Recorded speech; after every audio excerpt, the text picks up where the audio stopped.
Yo, what's up, guys? So honestly, I've probably spent literally 1,000 hours researching deadlift videos on YouTube, trying to, learn what's going to increase my deadlift the most because I'm freaking obsessed.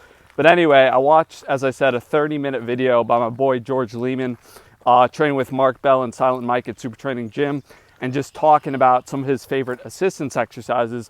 And the video was 30 minutes long. I just want to summarize what I learned today in about 3 minutes because it might help you guys if you're trying to increase your deadlift. So think of, breaking the deadlift motion into 3 mini movements. First, off the floor to right below the knees, then the knee area, clearing the knees, below the knees to above the knees, and then from above the knees to lock out.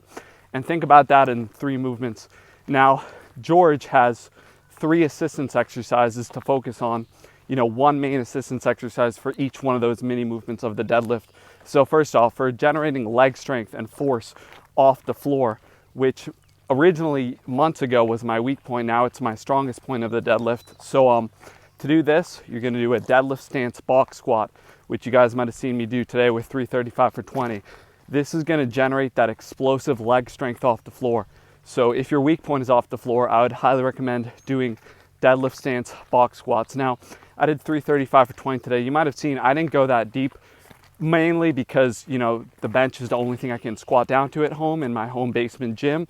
I might go a bit deeper in the future, but the point is, to mimic a deadlift motion, you really don't need to go that deep because, when you start in the deadlift position, your knees and hips are not bent at 90 degrees. It's above 90 degrees. So to mimic that motion, you don't need to squat that deep. So I did, squatted down to my bench press at home. So that's the first movement, a deadlift stance box squat. You could go down to 90 degrees if you want. I don't go quite to 90, but it's up to you. Now, the next assistance exercise you're gonna be doing would be right around the knees. And that is a Romanian deadlift without locking out. So you basically just keep going back and forth between below the knees and above the knees.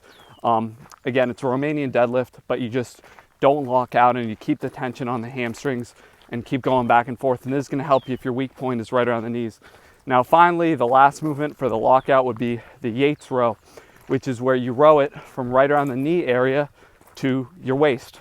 So it's a little less range of motion and a little more upright than a regular row, but this is going to help target the lockout on the deadlift. And you can generally go pretty heavy on this. I'm pretty new to it, so I was only doing 135 for reps, but George can do 500 pounds and his deadlift is 900 pounds. So once you can build up to a pretty good strength on that. But those would be my three assistance exercises I'm really